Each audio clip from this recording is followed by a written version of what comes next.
Qatar has oil, gas, and lots of money. Can I get a loan? Absolutely not. I want to talk about the news channel they made with the money. In 1995, Sheikh Hamad bin Khalifa Al Thani became the Emir of Qatar through a coup. Wanting Qatar to have more influence in the Arab world, he created the Al Jazeera news channel in November 1996. He also granted a loan that would sustain the channel for the first few years. The channel would begin 24-hour coverage in 1999, and through covering events like the Iraq War and the Second Intifada, Al Jazeera would become the largest Arab language news channel in the Middle East. Why was it so successful?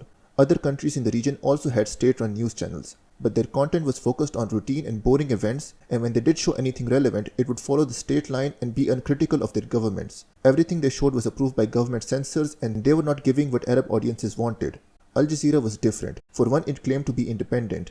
It would cover serious and relevant events 24/7. It would offer multiple viewpoints. Ministers and government officials would be brought on talk shows and be questioned. If you wanted the latest goings on in the Middle East, you would first go to Al Jazeera. After its success, there were efforts to create alternatives, but they could not compete. Dissatisfied by Al Jazeera's coverage of the Iraq War, the Americans even tried launching their own Arab language news channel, but that failed.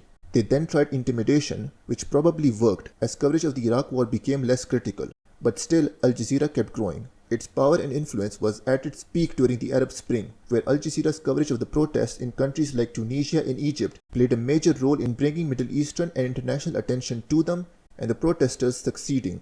Qatar had a powerful tool in its hands. It could bring attention to events it deemed important, promote the viewpoints of sides the government wanted to support, and protect itself from criticism by not covering events at home or having the channel defend its actions. Now Al Jazeera says it is independent and not influenced by the Qatari government. Obviously, some bias exists on all news channels. Al Jazeera English, from what I have read, is largely fine. Al Jazeera Arabic, however, is more controlled. There is a reason why they cover events from a certain angle or give coverage to one side more than the other. To show how serious a problem Al Jazeera was considered, when a coalition of countries led by Saudi Arabia issued a blockade of Qatar in 2017, one of the demands for lifting it was closure of or restrictions on Al Jazeera's reporting in the future.